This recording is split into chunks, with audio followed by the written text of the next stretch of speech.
house. We're doing things a little differently today. Oh my God, we have 1% battery on this thing. I told you that. It's going to last. It's going to last.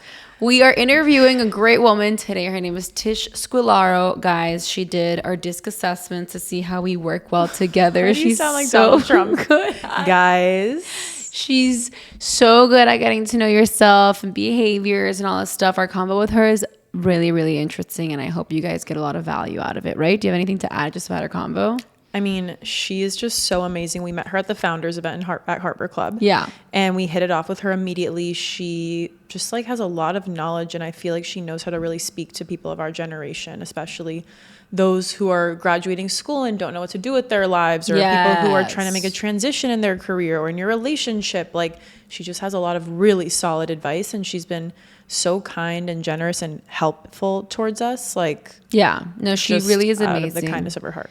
And hopefully you guys, like her, get to know her, and, can learn more about yourselves. Like, kind of like the style where we interview, we can recap it a little bit, we'll do our This Week in the House report. It's a freaking vibe. So tell me what's good with you. No, you're first, because I just asked before we were recording, and you were like, you're gonna hear it. Because she's like, what are you gonna talk about? I'm like, well, don't you want to hear it fresh when we're recording? Let it rip.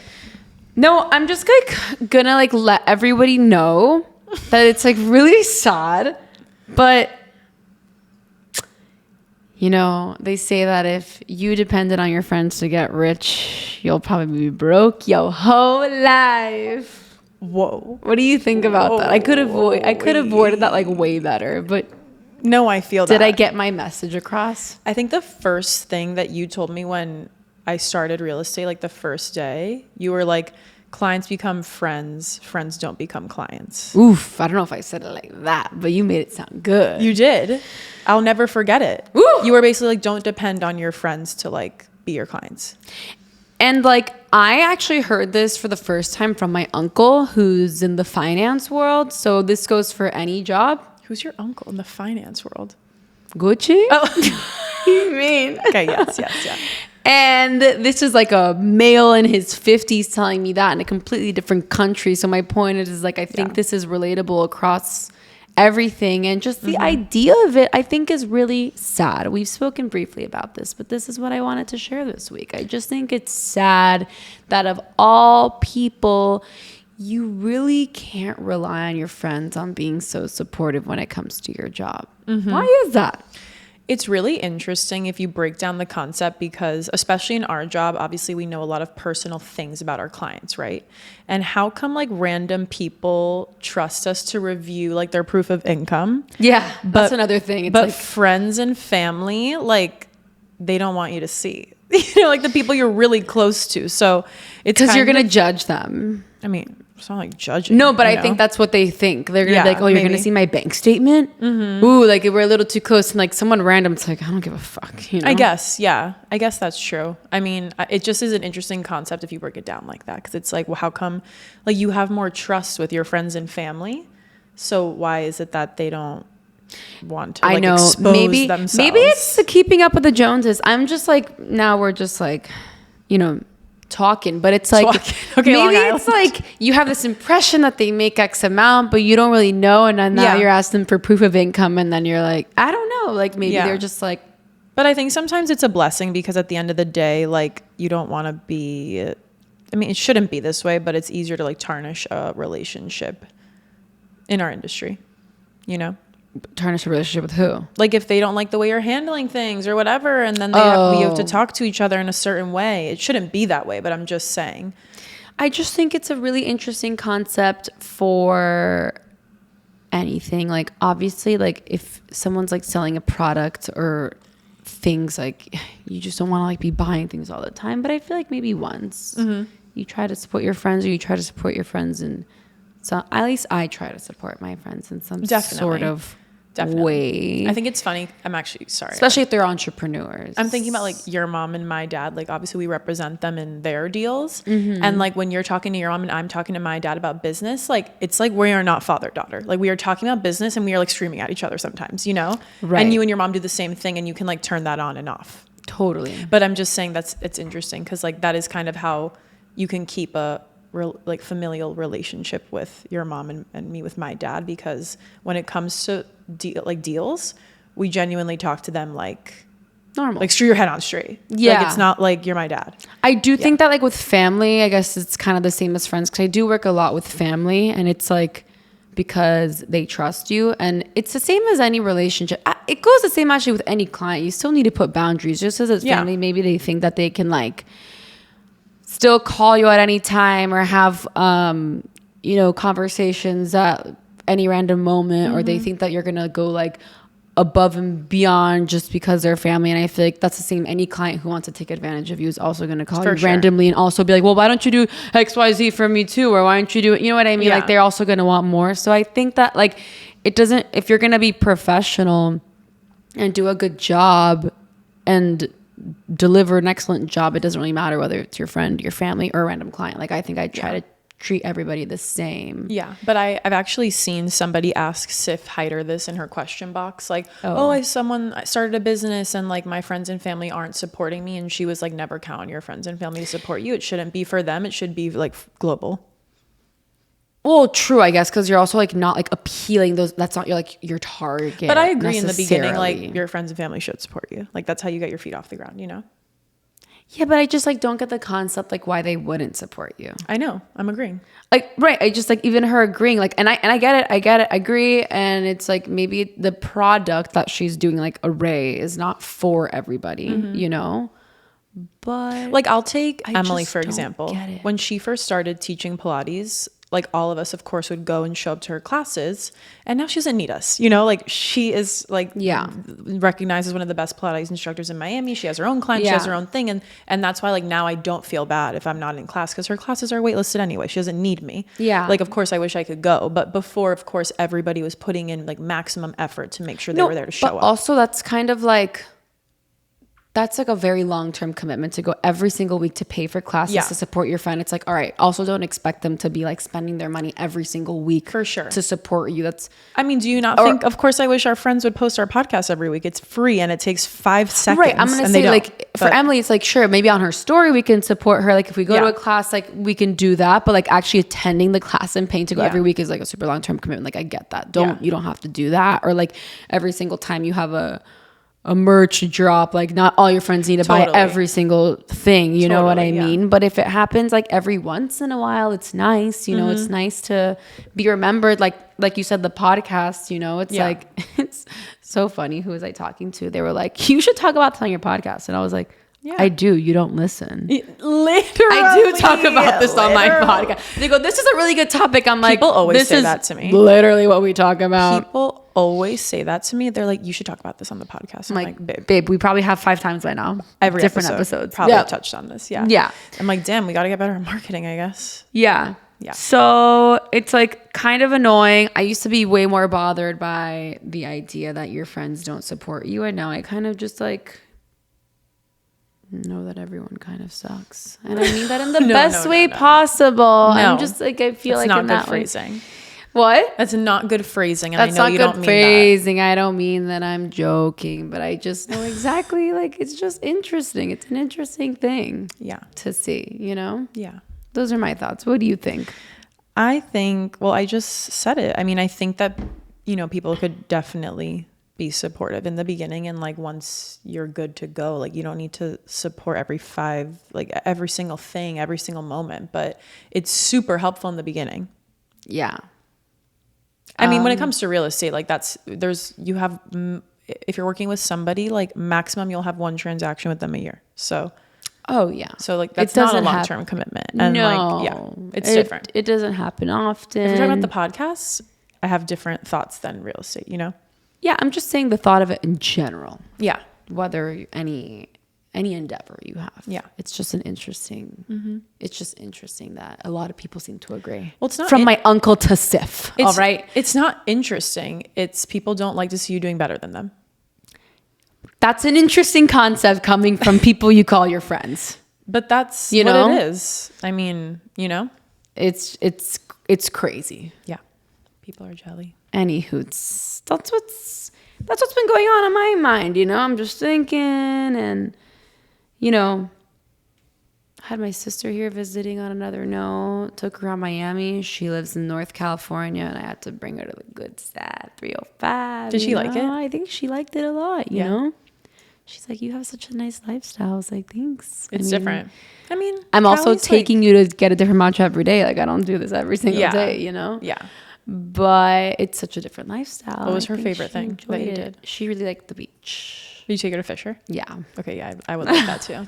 You could take me. Your other sister. Oh, she also really enjoyed walking around the Gables and seeing all the houses there. Just because, like, even that's so different. Like, the suburbs there versus here. The Did you go to the Grove? The houses. She went to the Grove. You know, it's just so different. So that was, like, fun to show someone your side, your hood. I know, it is really fun. I even like, sometimes I feel like when people visit, of course, you're doing things you normally wouldn't do, which kind of like makes it more adventurous and fun for you. Yeah. Yeah.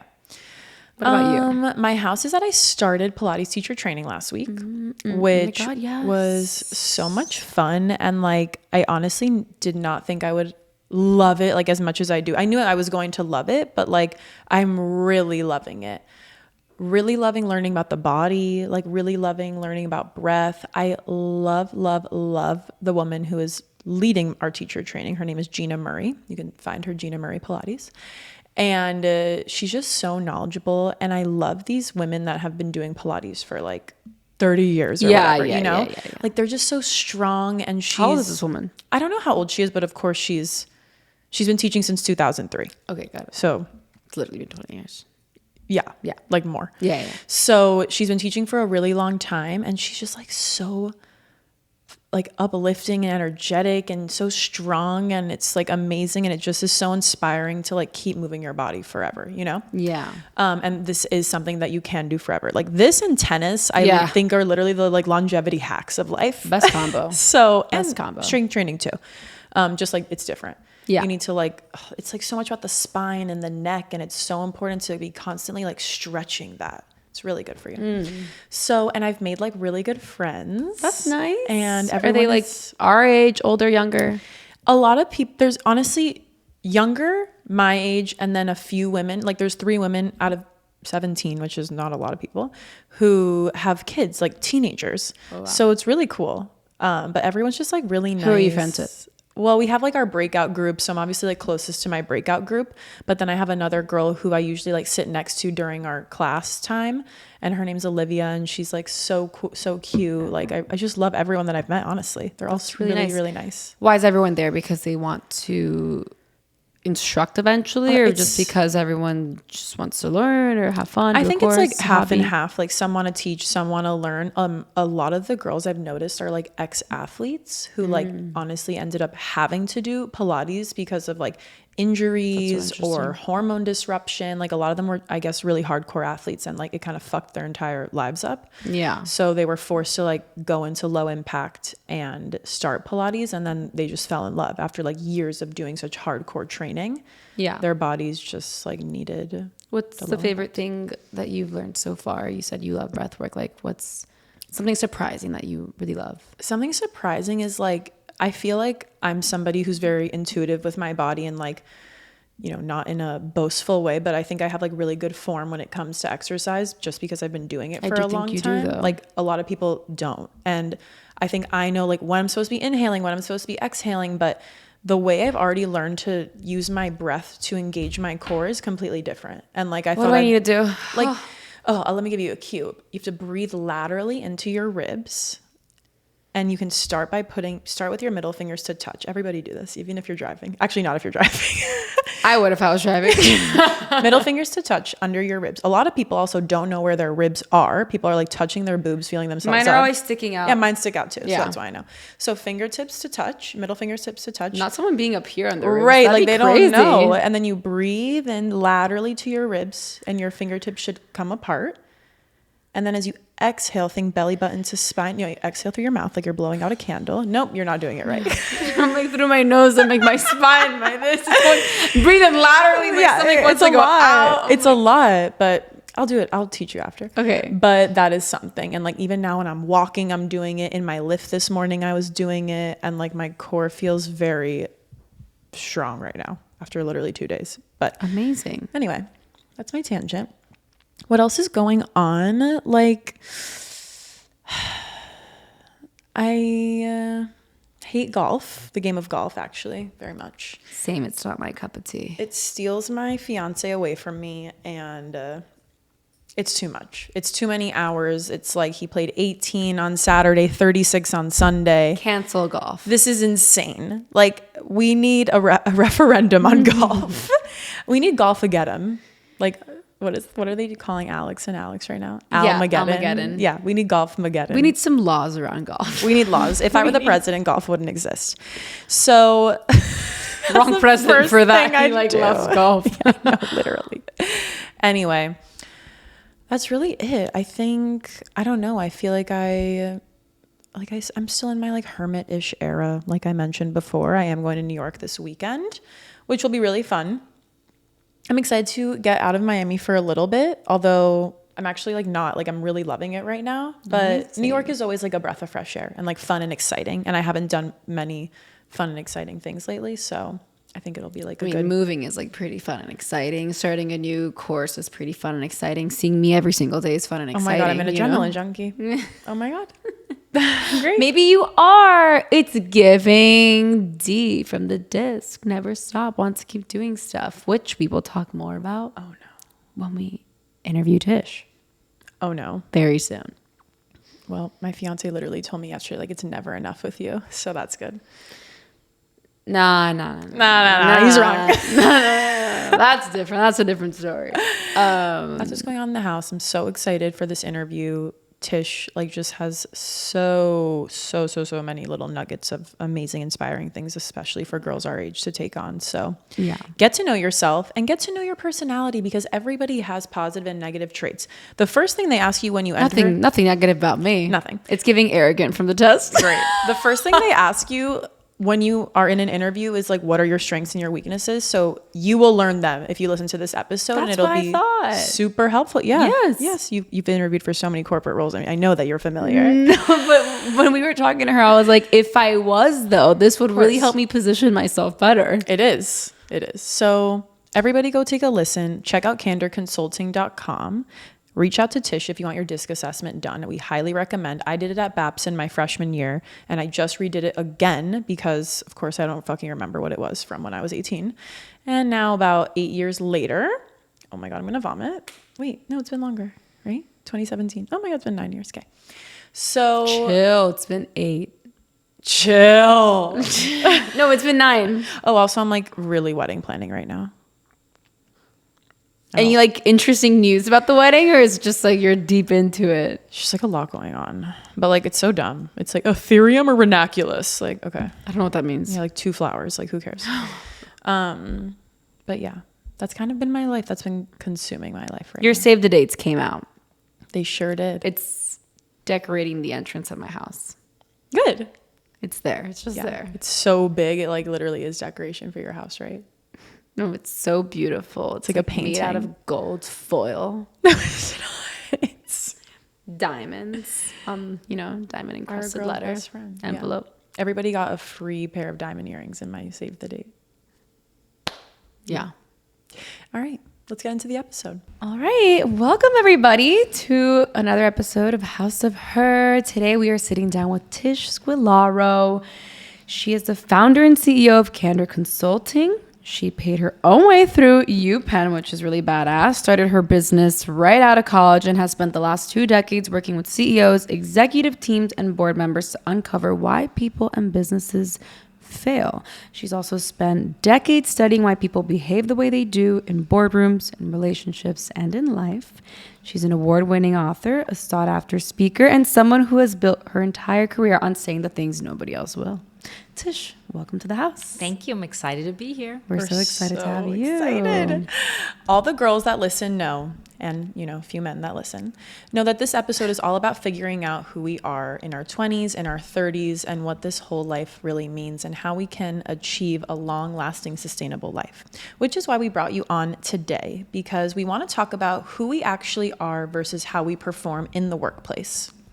Great. And listen, even in your 60s, you're still trying to figure out who you are. Yeah. I do think it's an ongoing process. You just have to learn not to be so hard, because there isn't really an image we should have in mind. It's just make sure you're comfortable with who you are. Then the rest falls into place. How did you get into this?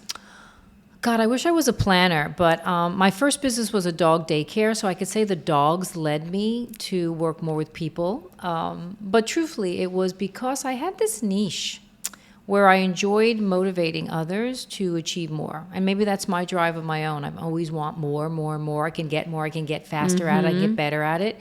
And I like to watch the eyes open up when you give someone hope. And so really that's how it came about.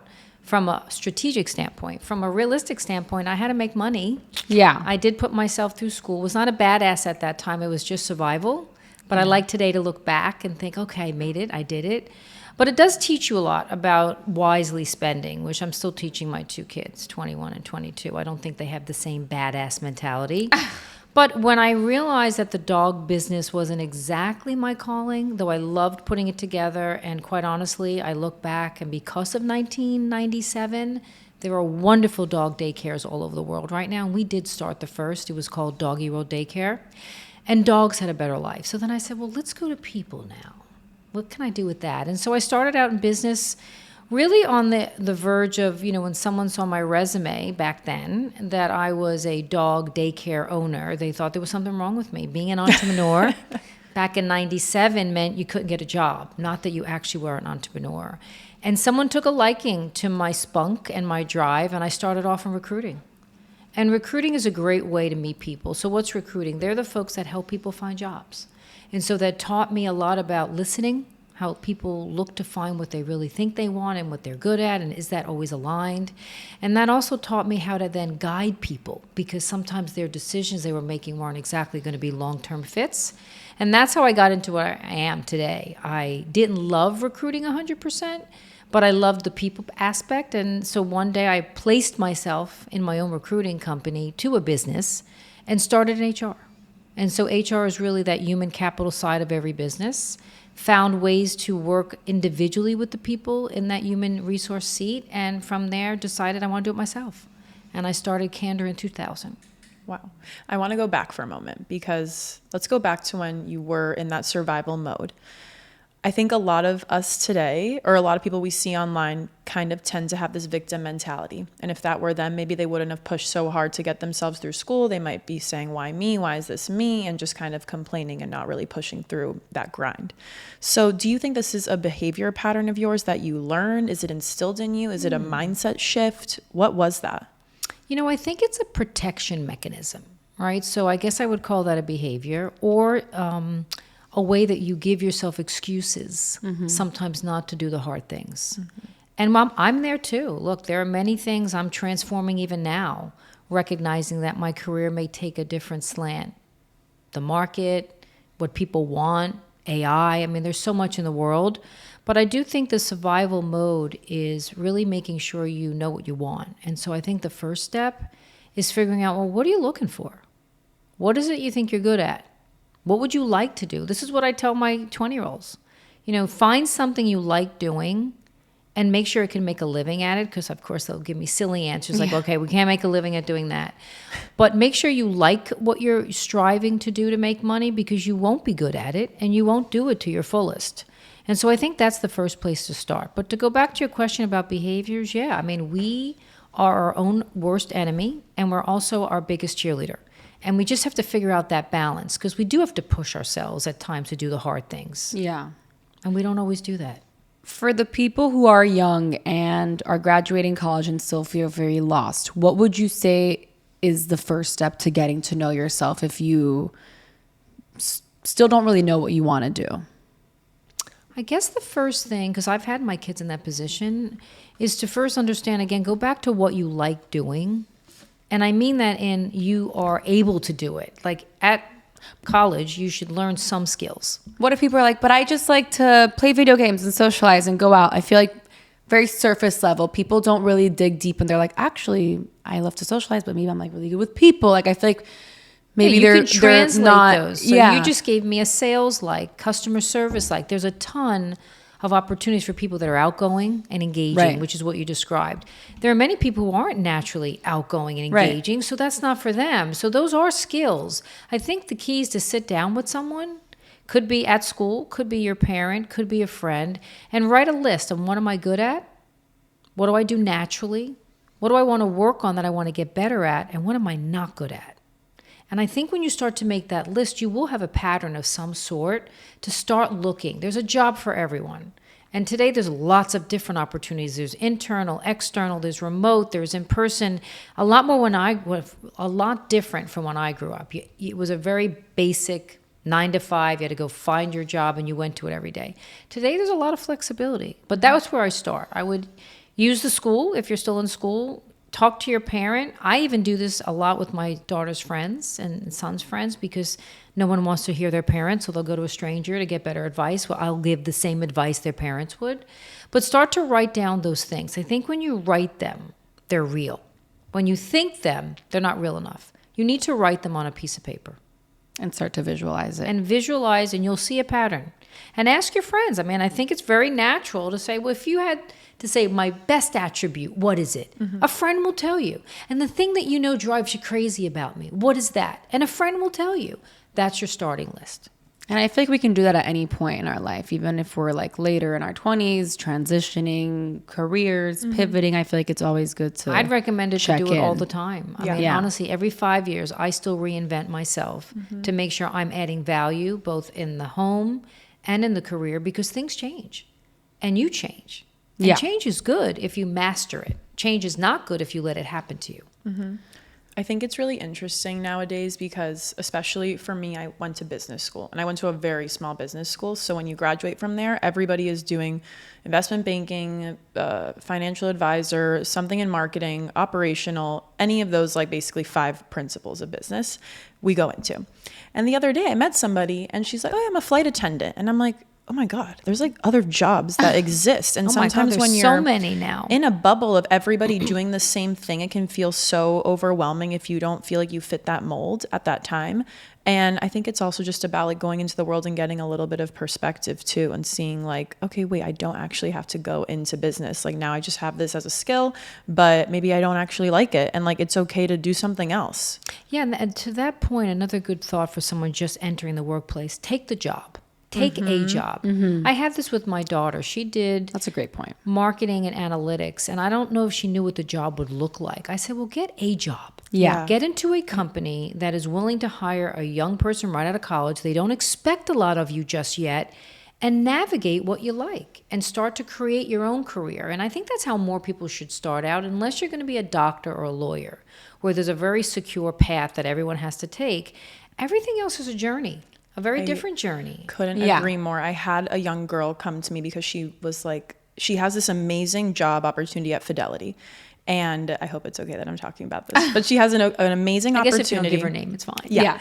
She has an amazing opportunity for this program at Fidelity. And she was telling me that she actually really likes real estate and she maybe wants to get into real estate instead.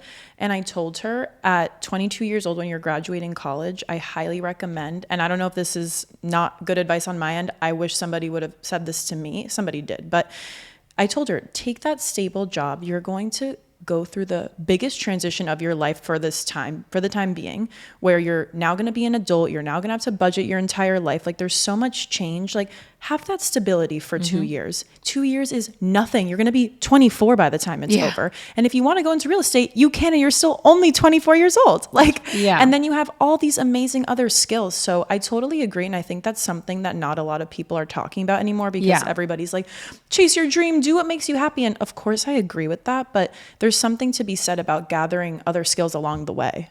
No, and experience. I mean, you can't buy experience. Yeah.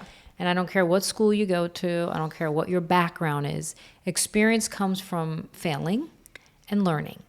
And only you get that by doing. And so I do think, and I said this to all my kids and even their friends, take the job. Yeah. It's a job and you're going to learn whether you like it or not. Who's better than you? You're getting paid to decide whether you like it or not.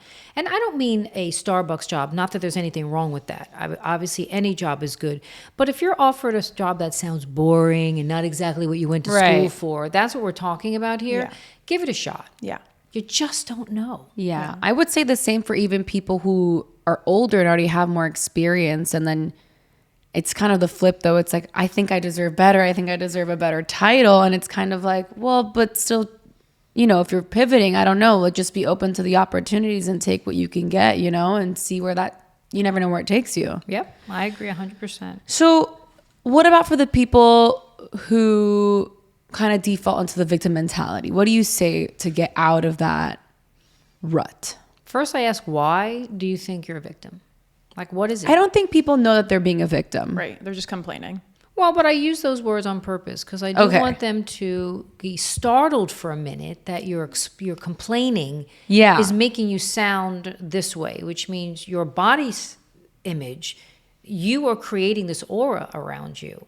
And it's all your behaviors that are making others see you like that. Is that the image you want? Because what I'm seeing is someone acting like a victim. Yeah. And I just want to know why you feel that way. It does start to change the way people talk about things. Mm-hmm. And look, I think venting is very important. I think people should over-communicate. But after a while, it becomes excuse making. And I just, you know, people need a reality check, including myself. My husband just said this in the morning. Why are you complaining? You sound like you're never going to get past this. I go, well, sometimes I just need to hear myself to correct myself. So we all do it, and it'll probably continue. But you have to know how to self-correct. And I do think when you startle someone to say what you're seeing about what they're saying, it helps them. And a good friend can do that. A colleague can do that. Because I don't think that person wants to be viewed that way. So that's my first step, is I'll ask them, why do you feel that way? Second, I go, why do you think, if it is a victim mentality, I'd say, well, why do you think you're that important that all those people are against you or want to do this to you? Like, aren't you part of this somewhere? Like, you're always part of the occasion. I mean, I have coached very seasoned, successful CEO and founders, and I love when they say it's everyone else but them. And I say, well, don't you think you have some ownership in this? That you're in the middle of it all and you actually have the one biggest control to actually help it, and you don't think you are even part of it. So I try to get everyone to remember, if you feel like a victim, maybe you're acting like one. Yeah, I feel like people put a lot of, even just excuses of like the state of the world, and now there's this, and it's just kind of like complaining about everything else rather than just looking. And it's true. Within. Like, it is hard right now. I do think getting a job, I think figuring out what you should be doing, because social media allows us to see everything. Yeah. And sometimes everything isn't what it seems. And so coming out to get a job, like the Fidelity, why wouldn't I just start out at the corporate level with a VP title? I've been to a great school. I mean, so there's a reality check that what you see isn't always what it is. And then the second element is, it is hard right now. AI is really crushing a lot of junior roles, so someone coming out of school or someone just trying to figure things out, but that makes you stronger. Mm-hmm. So go in and figure out what makes you stand out or what's something that you can do, and go try to do that. Because I do think the hard things do make us stronger. And I've been through tons 100%. Of change, tons of things that I look back, like when you said badass putting yourself through school, I struggled. I mean, I had jobs. There are food things I couldn't eat for a long time. I mean, there was a lot that went into paying for your own school that no one talks about, but I didn't complain about it. I was just happy I was there. But that definitely built, you know, determination. You wanted to get through it. Survival. I feel like definitely the hardships make us. And I think more of us, because we do have the luxury of having some coddling. Like, I feel like my kids, who I love and are very good, but I think they don't know what it's like to be me and pay for school. It's so different. For school. So, but some of their friends are. So this is the wake-up call. So they go into the world. Now, my daughter's a full-time working. She realizes that she's blessed to come out with no school debt. Some of her friends have debt they have to pay. So, well, that was your mother. Yeah. But like you said, it's like we need to figure out what our strengths are, and regardless of AI, like, where can we add value? Like, we need to keep trying to add value. So besides asking your friends, what are other ways that you like to get to know people, or how should people get to know themselves? There's so many different modalities. We've spoken of, you know, a little bit about different things. There are tools to help. What tools do you like? Yeah. Just to get started, for someone out there who's just like, well, what am I and what am I good at? And where do I get started? Right. I think there are, and they're inexpensive and they're not intrusive. So I think those are important because there's a lot that goes into that. Because you have to be open to vulnerability. So when you are open to understanding who am I could recommend a series of behavioral like profiles that really give people a roadmap. Because that's what we're looking for. A roadmap with some guardrails that you're allowed to traverse in different ways, but at least the boundaries. I like a particular one called DISC. It's very simple. I use it in all my corporate work. I've started a new program. I'm using it for individuals because it's not negative. And I think when you are open to vulnerability and learning about yourself, it shouldn't be negative. Yeah. So it's not. And it does give you insight into your impact of others, how you think about things, why certain things come easy to you and maybe not to others, and reverse. So it's almost like a diagnosis of yourself in a good way. So that when you're marching out to make decisions or prepare for an interview or think about what job is right, go back to the basics of, well, what am I good at? Or what did my profile say is easy for me? So you start to create your own sort of data board to make better choices. And so that's something I would highly recommend. And you don't need someone else. You can easily either find them through an online version or anyone can reach out to me. But they have, even schools have them. So if you're still in school, go and ask one of the guidance counselors to find you a behavioral profile that you could take on yourself. Because I do think that's the beginning. Yeah. I mean, I know that we love to get to know ourselves. We think it's so fun. And it's just like, yeah, why not know more? Like we love, and I know we did the disc with you. Like we love astrology. Like there's so many different things that we can just do just to keep getting to know ourselves. It doesn't hurt. No. It doesn't hurt. It shouldn't. No. And I feel like even after that, like, we already look within and do so much work, and it's still just a different point of view. And I feel like even if I was like applying to a job or looking at how to like position myself, like these tests help you like put it into words, like what I could be good at, or a reminder. I feel like maybe like I am good at talking to people, but maybe I wouldn't say that. I feel like it helps you also just like really have more structure. Well, it's your personal mirror. Like Snow White, mirror, mirror, right? I do look at it that way. It does give you an image of yourself that you don't always have, right? For example, I always think I'm much taller than I am. So when I see photos of myself, I go, gosh, I look so short. And my kids will go, Mom, you are short. I go, no, but in my mind, I'm like 5'7". Some days I'm blonde and long legs, and it's just very different. So we do have that good aspiration of ourselves. When you look at yourself in the mirror that the disc would bring you, it definitely gives you highlights on things that you may have not thought about. Yeah. Like why it takes you longer to make a decision, why you let others make decisions for you. Like there are all these things that you start to uncover in a aha moment that help you then define how you want to be treated, how you want to treat others. And that's how I utilize it. It's about engagement. And it's about communication, which are the two things, luckily, AI will never replace us on, is engagement and how to communicate. We're always going to need those skills. And so why not start learning about yourself from that lens? And that would be one of the first things I recommend to someone. So, but don't people get overwhelmed then with so many things that maybe they think they have to change about themselves? Or where do people normally start? I mean, I have used it now for over 25 years, and I've worked with all levels. I have done it with high school, and my daughter and son in high school. I did it for their classrooms because I thought it was so important. I did it for the teachers to show them how to engage with students more effectively per student. So no, I don't think people feel overwhelmed. I think it's actually refreshing. Yeah. I do. I do think people look at it as, oh, I didn't realize that. Or if I just did this differently, it would give me that outcome, which is what I wanted anyway. So I've not met anyone really overwhelmed. What I have had people is in disbelief of what they may have read or understood. Right. And when we walk through it, it's not so definitive, but it is a version of you that comes out. Better I tell you than someone else doesn't tell you, and you're walking around like that. So I do think that may be where someone might be a little taken aback is, oh, I didn't realize that that's how I came across. Like I'm a hard charger, and my style and disc is a heavy D. For those that are familiar, I'm very driven.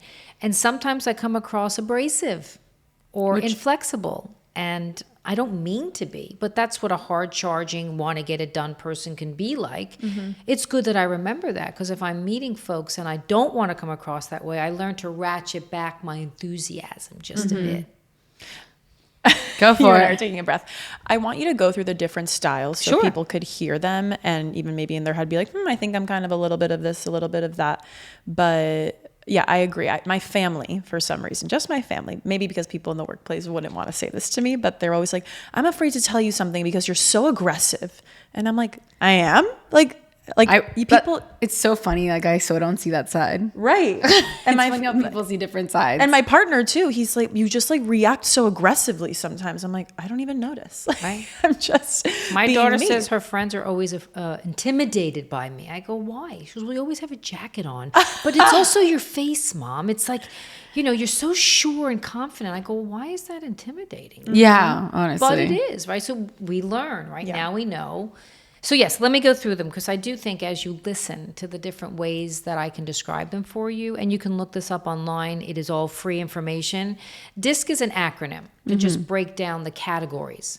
Everybody's something, right? So there's 4 categories. There's the D for dominance, there's the I for influence, there's the S for steadiness, and the C for compliance or conscientiousness.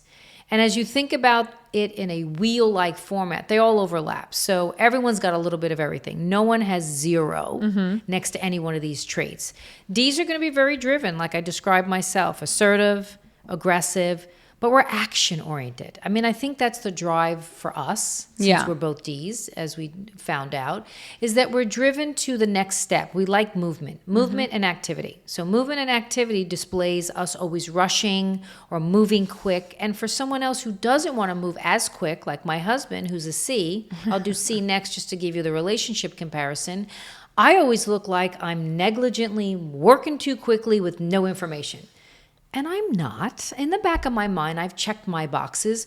But to everyone else, I'm pretty sure that I know what I want and I've used my opinion to get us there. So that's kind of like the D format. The good days, people love being with Ds because they take you somewhere. You're going somewhere and it's going to be very exciting. On the days you may not like us, we're pushing you to go somewhere you may not want to go. And you're not going to tell us because we're pretty scary when we hear the word no. So that's like the combo on the D. The C, my husband, he's much more conscientious on data, information. He wants it to be right. He looks at it from the lens of it should all add up. Things shouldn't be that simple. We don't always have to run. We can walk. And I'm like, why? Why couldn't we just go faster? Why do we have to make decisions on a spreadsheet? I rather just talk about it. So in his mind, it has to be visually clear that it adds up correctly. And they're not wrong. I mean, C's are those people that are never tactically, tangibly wrong, which is very annoying, us D's, because we don't tell them that. But they're not risk takers. So it's not always fun or it's not always exciting, or it doesn't take you out of your comfort zone, which means we're very steady. Sometimes we want to go outside the swim lane. Sometimes we want to shoot for innovation.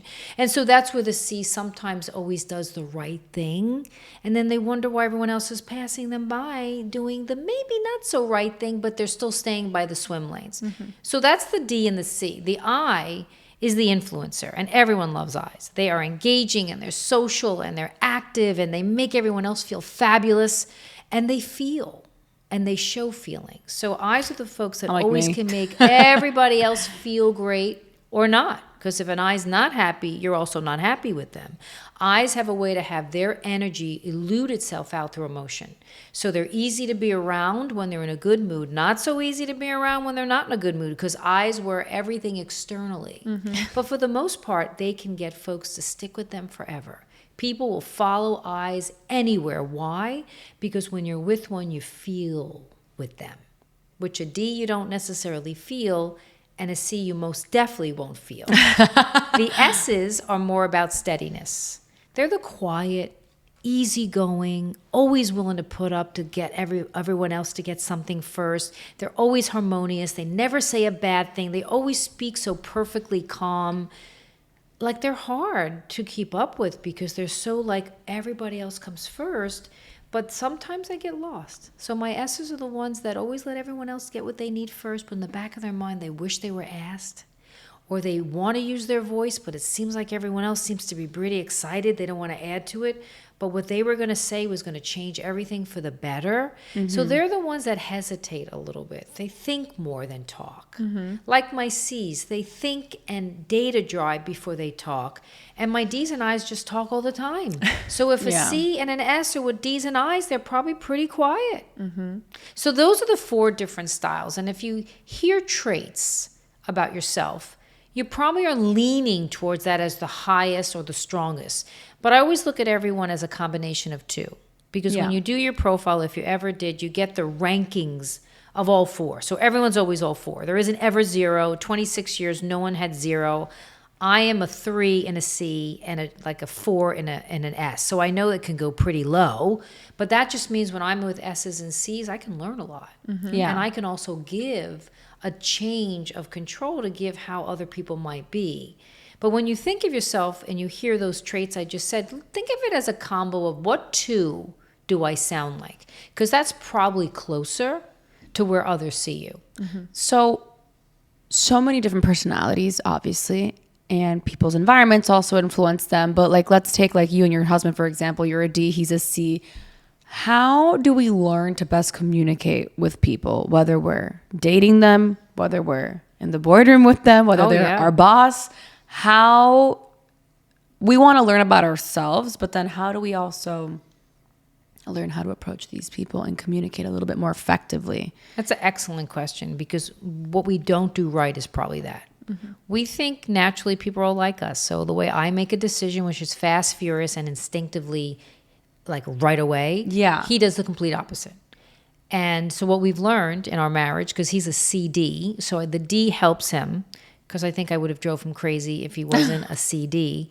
But it does help because we balance each other. You have to have open communication, though. So key is, if you are engaging with someone who's not looking at it the same way you are, it doesn't make them right and you wrong, or vice versa. It just means we should talk more about it. Like, why do you want us to do a spreadsheet for our vacation? And he would say, Tish, that's because you want to do everything. And I just want to show you we're only going for 10 days. And I don't think we're going to do them all. Or we're going to be doing them so quickly we're going to forget, not have a minute to breathe. And so when he does talk with me about it, so he's better at communicating with me than I would be with him. We look at it on this spreadsheet and I go, oh, I see what you mean. We can't do those 6 things in that one day. He goes, no, see what I mean? So I do think it's helpful to be communicative, 1. And 2, recognize that it's okay not to be right all the time. Like I have to learn that. As Ds, we always think we have the better way because it's faster, shorter, and we think it's going to get where we're going. But I've made mistakes being fast. I've had to pivot because what I thought was right really wasn't. I built a software platform, spent 2 years on it, and I thought it was great. The demand wasn't there. And you want to laugh? You know what the demand was? Helping academia bring a roadmap to students graduating into getting jobs. But in 2016, there was no COVID yet. And academia didn't want a technology to become part of their program. They were kind of afraid of technology. And so no schools didn't want to work with me. So I had to put that very expensive pivot on a table and wait for it to come back up, where maybe now during this new era, that's something that can be utilized. So we usually ask all of our guests this question. And since you just gave us this example, it's a perfect way to tee it off. How do you know when it's time to table an entrepreneurial endeavor? And how do you know when you just haven't given it enough time? It's a great question. And I don't know if there is an answer that's the same for everyone, but there's a framework. So I would use a framework thought. Both if you're an entrepreneur and it's a business thing you're doing, or if it's something you're doing for yourself, or even a relationship you're in. I mean, I do think it's a time limit of knowing when the shelf life is not working. The first thing is to realize whether or not what you're doing is having impact. And in my case, I wasn't having the impact with the right audience. But it took me about 2 years. And it was, 1, if it's a business thing, it's about money. So you have to think about whether or not are you willing to stop putting good money into something that's never going to happen. And the biggest thing you have to deal with is your emotions. I've watched businesses fail because they didn't take that moment to realize maybe they weren't right. So 1 is to see whether or not it's having impact. Is what you're doing having impact, even in a small way? In a small way means, okay, it works. You need patience because it doesn't happen overnight. Of course. For those that are ready to give up too quick, that too much pivoting is not enough time. It should be built into your own timeline. So if you're going to start any endeavor or you're looking at trying something new, give yourself a time frame to which it feels good or feels right. And start off with that. Is it a year? Is it 6 months? If it's a relationship, is it a month? Whatever it is, set your own goal to give it time. When you get to that time, be honest with yourself and say whether or not you have had traction in it. If it's a relationship, is it going the way you think? Is it equally on both sides? If it's not, better to stop something quick up front, because you'll know the bad signs. Bad signs are, in a relationship, you're not happy, and you have to give up who you are. In a business, no one's buying it, or we can't get the team bought in, or no one seems to think our audience even wants it. If it's an endeavor you're trying and you're doing it, and maybe you're not good at it. Well, if you're not good at it, you're not going to get great out of it, right? So maybe you need to bring on partners to get better, to see other people help you. So give yourself that timeline, but then be honest with yourself at that timeline break to know. If you don't know what a good timeline looks like, I think you have to be honest with yourself. And I think from a personal to professional, it will change, but you also know your own threshold. If you're somebody who makes quick decisions, give yourself a little longer timeline, because you'll probably cut it too short. If you're someone who takes a long time and has a lot of patience, give yourself a shorter timeline than you would, because that'll give you a chance to actually test yourself. Wow. Lots to digest here. Yeah. I just want to dial it back a little bit to the behaviors and communicating with people again. Do you think that then going into business or going into a relationship, we should look for someone who compliments us? Or do you think that, what if I'm a D and you're a D? Is it going to be disaster? Or how do we go about trying to make the best matches in business, finding a partner? I feel like, we complement each other in many ways.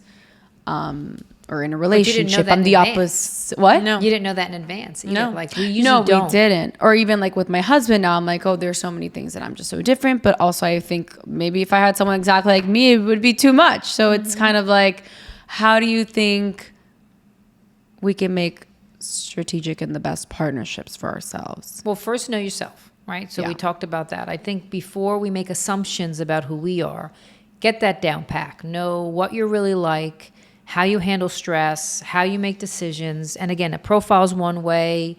There could be other ways too, but I would say something that's not you telling you who you are is going to be important. So an independent.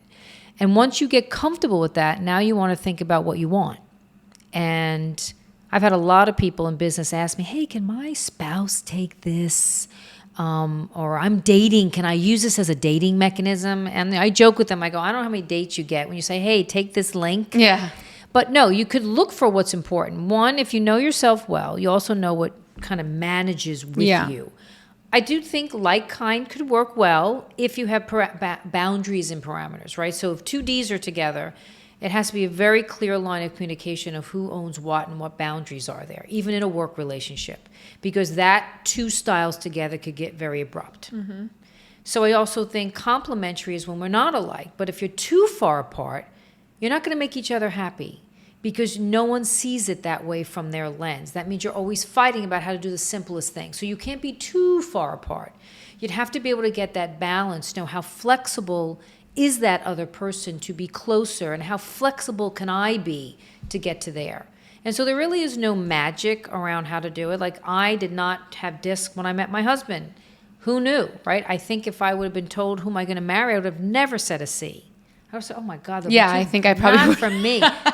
But turned out to be the best relationship. Yeah. Calms me down, keeps me stable, makes me think a minute before I react. But I wouldn't have thought that clearly.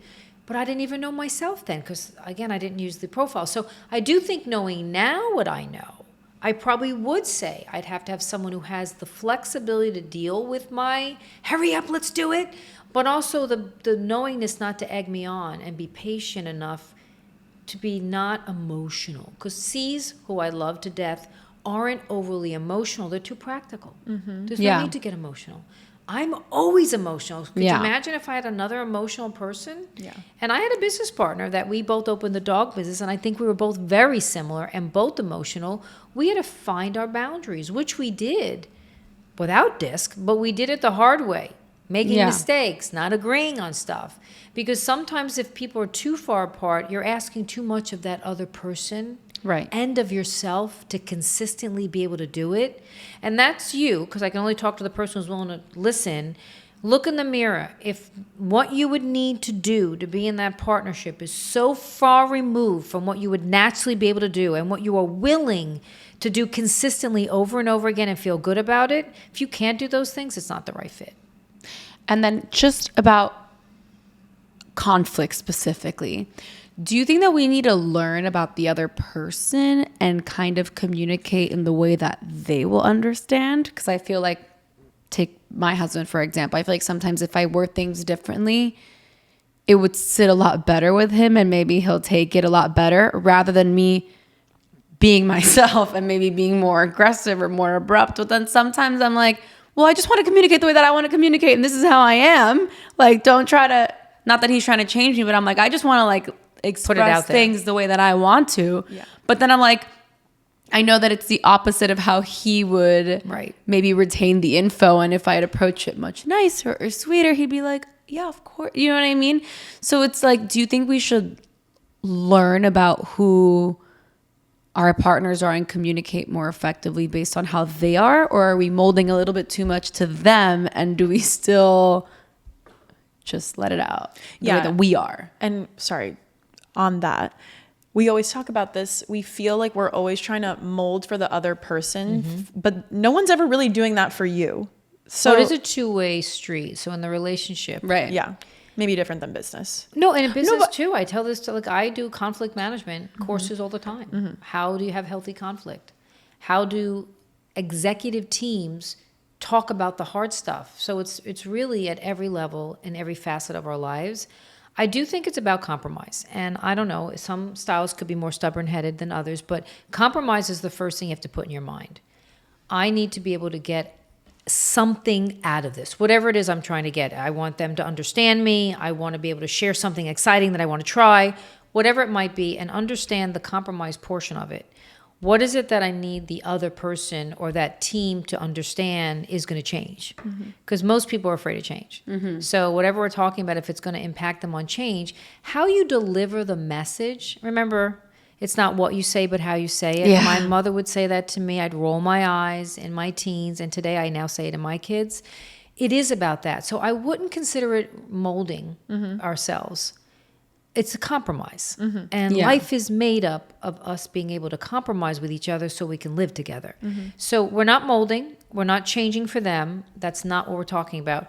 We're doing situational, what I call leadership, or situational, effectiveness is knowing the audience of who I'm working with. Partner, love interest, work. I need to be able to convey my message so they can hear it in a way that's going to make sense to them. That's what I'm working on. And so some days I do it well, other days I don't. I think it's just a matter of us thinking before we talk. So if there's any tip I can give anyone about anything, and I still use this every day, think before you speak. And kind of reading the room, knowing who you're around, know the vibes. If you could give yourself a minute, and I'm talking about the times we're going to react, not when all things are great and we're having a good time, because then it really isn't as impactful. But we know when those moments come where we're ready to implode, explode, and it happens differently. D's will just say it. I's are going to feel it and get extremely emotional about it. S's are going to revert and hide, and C's are going to start drilling questions like a firing squad. You know each style is going to do something. How do you master just trying to get your voice heard? To me, that's empowering, not molding. It's getting my voice heard to get what I need or what I think I want to do to the other person I want to do it with. How do I do that best? You got to think first, like you said, who are they? And you may not always know them. I mean, they may not have done a profile. So read body language. Think about your experiences with them. If they're going to need information, start out with information. Here's something I want you to consider. Everyone always will consider something. You don't have to say, this is what I want us to do. I just had to have this the other day where I was trying to figure out how I wanted someone to use a different way. I say, have you considered another angle to this? I love questions. I also love humor. I love a sense of humor. When I'm working with my kids, I start off with humor because I know it's going to go downhill from there. I always try to throw in something to get them to laugh, because when it's hard, we know in advance. When we're getting someone to do something that obviously we have to convince, it means there's some challenge. So those are my best bets. It's not molding, though. Don't ever feel that you're changing you for someone else, because if you are, then something's not right. Either you're not looking at it the right way, or that other person may make you not feel right, so then it's wrong then too. I love that mindset Yeah, me shift. too. I think also a lot of people are truly just not listening ever. They're just waiting to like say their next part, and they're not actually listening to what the other person is saying, and they're just getting ready to defend themselves. And I've even seen that with myself and my fiance, and I'm sure he is also a high D, because when the two of us are going at it, it's like explosive, and sometimes like we have to be crazy with each other, and then we don't talk for like an hour. And then we're both like, do you want to talk now? And then we can come to a place where we're both really calm, but sometimes it just gets really aggressive really fast. And then I just go, I can't talk about this anymore right now. Which is good that you recognize. Yeah. And I do think people keep going. Yeah. And Oh, that's me. where No, it it gets- gets to a point where I'm just, Gio definitely keeps going.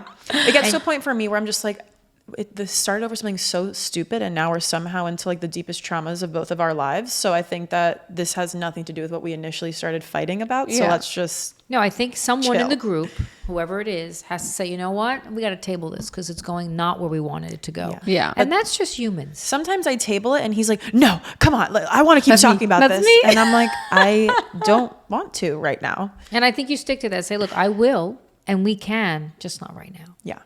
That's all. And I do Yeah. think people will respect that. Yeah. So Yeah.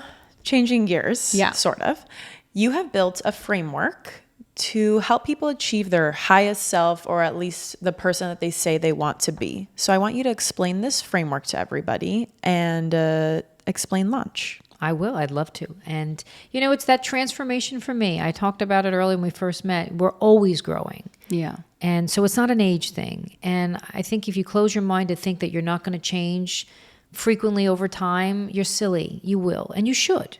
And so this is how launch came about. I recognizing a tough marketplace. I recognize that people still want to better themselves, even if companies aren't willing, or individuals recognize that bettering myself isn't only external, it's also internal. And so I took all the things I've been doing for the last 26 years with working with individuals, and I started to create something that's very personal, more me-focused, where it's more for an individual to stand up and say, I want to get better at. And I looked at where would someone want to really work on? What are those areas? And to me, it came to 4 areas. One is the self-awareness that we talked about. So launch is a way to become self-aware, and then using that self-awareness in what I call life skills or life tools. And so it's a 4-week program. The first let's get you comfortable with who are you, because without that, we're not taking step 2, 3, or 4. And then step 2 is really looking at, how do I use this to better my decisions? Because the one thing that will never be taken away from any of us is our ability to make our own decisions, ever. And I want us to make sharp ones. And I want you to make clear ones. And I want you to make ones that are right for you. So the first is know yourself. The second week is, how do I make good choices around relationship building? And that's not just work, because you do have to think about relationship building at work. It is about collaborating. It's about using your voice when you need to. It's about making sure you know how to sacrifice, to give up certain things to get the business where it needs to be. That's one level. But it's also relationships, like we've talked about. How do you build the right friend group? How do you have the right personal relationship, the love interest? How do you have the kids, like myself, learning how to have 20-year-olds? I mean, so it's about relationship building. How do I take me, with whom I am now, into that with another? The third week is really, all right, now I have myself and I know how to engage with others. How do I pick the right path for myself? The path could be a professional path. I want to get into a career. I want to enhance my career. Or it's hobbies. It's things that I want to do to keep my mind busy. It could be cultural things like arts. How do I find that right path that'll soothe me so that I feel that I have made a purpose for myself. Everybody wants a purpose. And sometimes we don't always pick the right path of purpose. And then the last is what I call mindfulness life skills, which is, it could be simple things for those that just don't even know how to financially plan for themselves so that they're not behind the eight ball and have to make bad choices because they've overspent. Hence my daughter now paying for her own credit card realized, oh, I have to live on a budget. Yeah. Or it's really just have a healthy mind, confidence.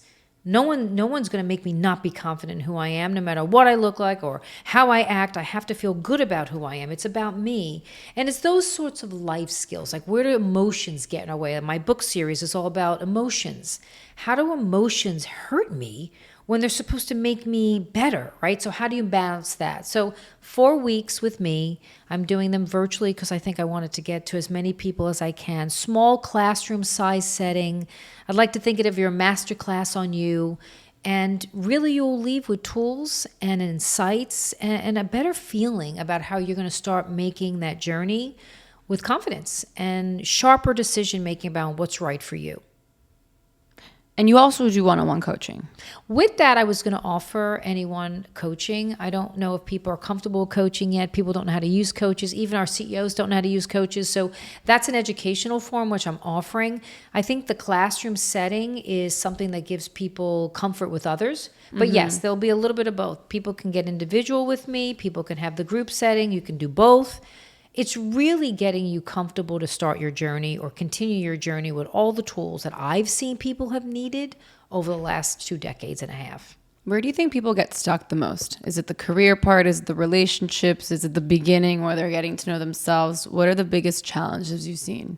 Being happy with who they are. Oof, because we can't change who we are in the sense of image, look and feel, how we work with others, how we engage with others. If we're someone who is unhappy with us, we got to start with that first. So that would be the first thing.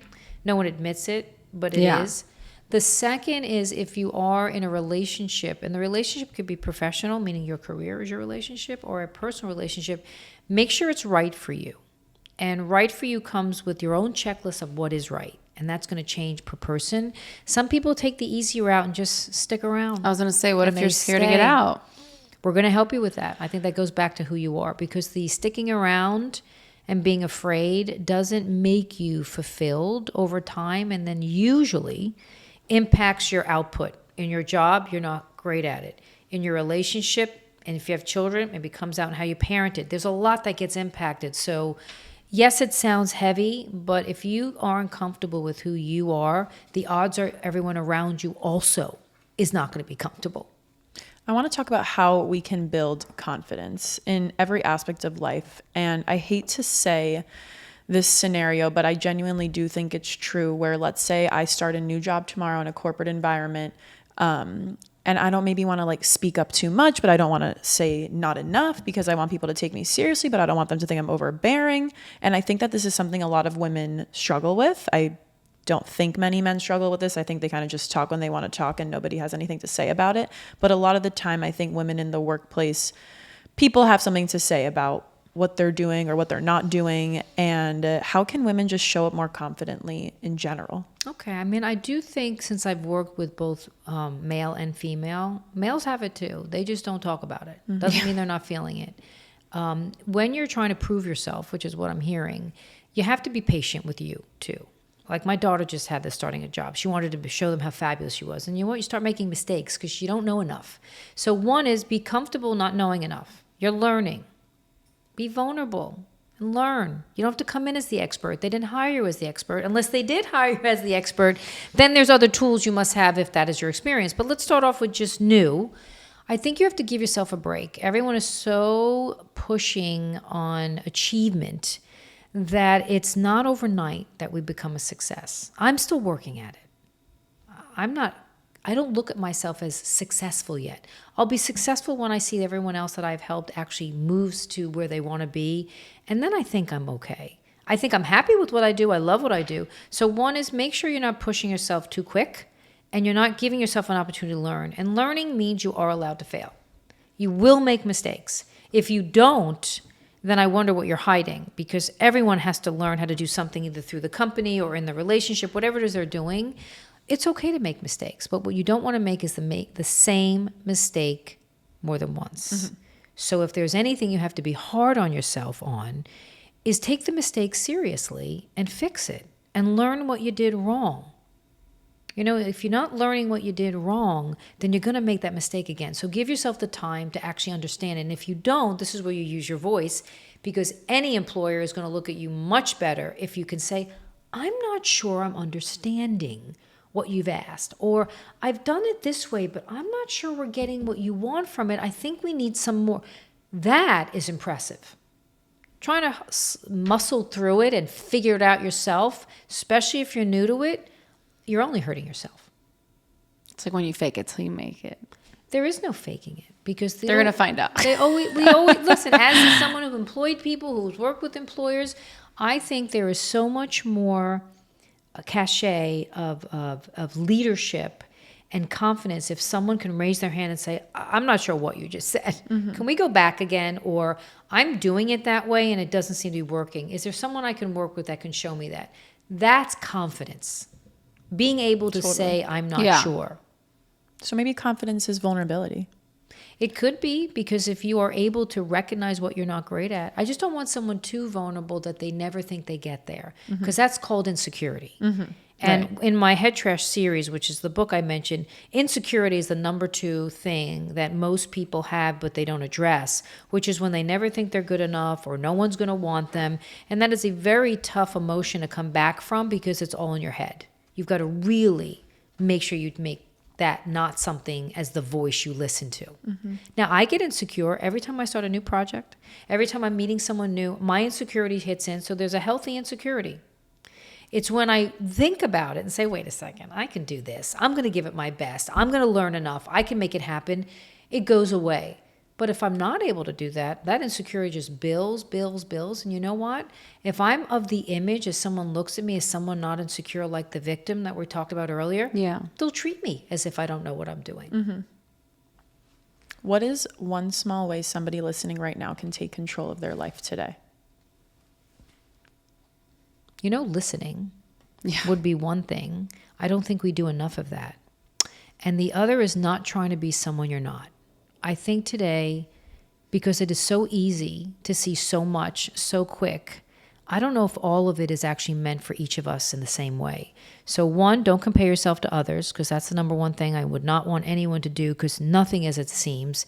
And listening will make you much more astute to use your voice in the way it should be, instead of jumping in and then making yourself not do or say something you didn't want to say. So I gave you 2. Yeah. No, I love those. Amazing. We have a little bit of a quick fire, not so quick fire, which is fun.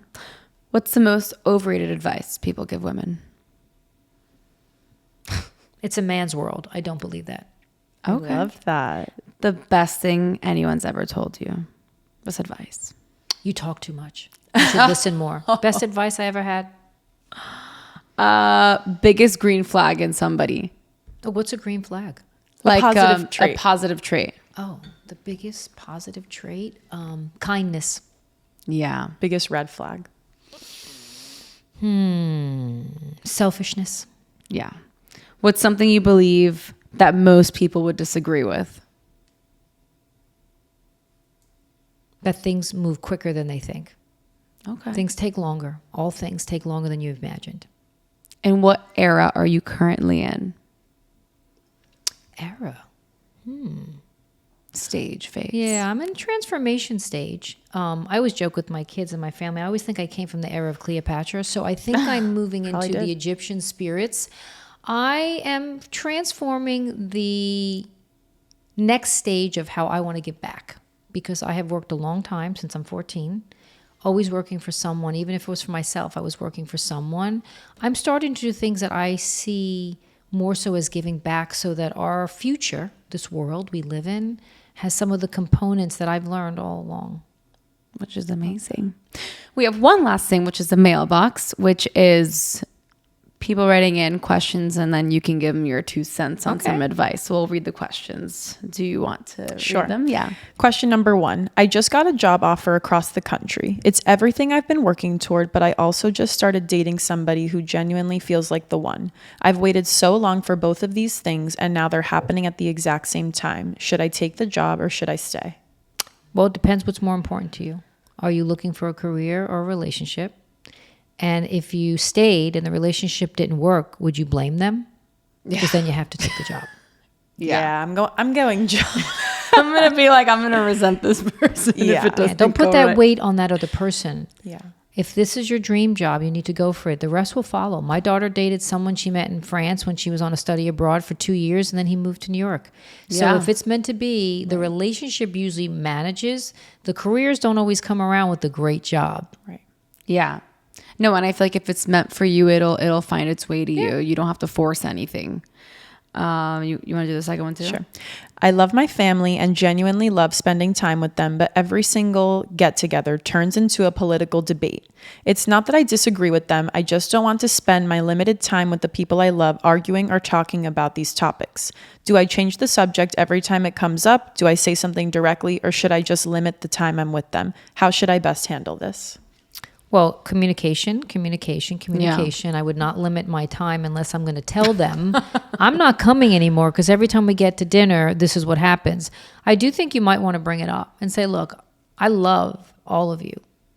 But when we talk politics, religion, all those things that bring such heat, we do kind of lose ourselves. Mm-hmm. So if we're going to do that, maybe we pick a night where it's going to be that debate night, but then the other times we leave it for that date. Parking lot, we're going to do that next Thursday. Yeah. So everybody gets a little something, because maybe the others enjoy the debate. So we don't want to take it away from the rest of the family, but we do want to limit it so it's not crushing everyone else. Yeah. The best advice. Very good advice. We are so excited. Tish brought us her second book, which is Head Trash 2. Yes. You have the first book, which is just Head Trash, and now you're launching your third book, correct? Which is How to Build a Right Leadership Team, which is more corporate. But again, it's always on the lens of knowing yourself and making decisions. Real quick, what's head trash?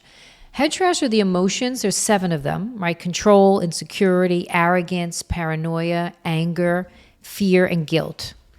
And I don't know about you, but I have them all. I mean, everyone has all of them, which is why it's such a relevant approach to how we work with them. I call it head trash because when it gets in your head and becomes clunky and junk that gets in your way, it's a problem. When it's an emotion that is something that's going to help you, it's on the healthy side. So I call it the healthy transition. Control. If you have controls, it does make you organized. It can keep things on track. But when control becomes head trash, it means you're the only one that does everything. You're the one that has to look at everything before it goes out. You're the one that has to make the decisions in the relationship. Well, that control is head trash. So it went from, oh, I'm organized and I have things in place and I like that we have boundaries and protocols, to, oh my God, I do everything. Mm-hmm. Yeah. So it's a transition to say every one of these 7 emotions definitely are everybody's. Which ones get you stuck? And if you go to my website, which is candor-consulting.com, there's a free online quiz that everyone could take to find out which of the 7 is getting you stuck. Oh, I'm doing that right after this. So yes, please do. There's no cost. We don't market you after. You won't be hounded by me. But if you did want to ask me, oh my God, I got arrogance, Tish, can you help me with that? I'd be happy to. Just email me. So yeah, it's candor-consulting.com. Or just look up Tish Squillaro, will come up. And on that website is the head trash section, which will give you everything about it, including, videos that I've done on and talk shows I've talked about it on. And then you could take this index for free and, learn something new. Amazing, Tish. We're so grateful to have you on today. We think this is going to be such a helpful episode for everybody listening, especially women our age who are kind of constantly confused in this era of their 20s. So thank you for coming on. Oh, thank you. I hope it does help every single person that listens. The one thing I always say to everyone is just be comfortable learning something new about yourself. It will eventually add up to be a lot of great stuff, but it starts with one. Yeah. Where can everybody find you, Tish? Where can people reach out to you? Oh, sure. Find the launch program.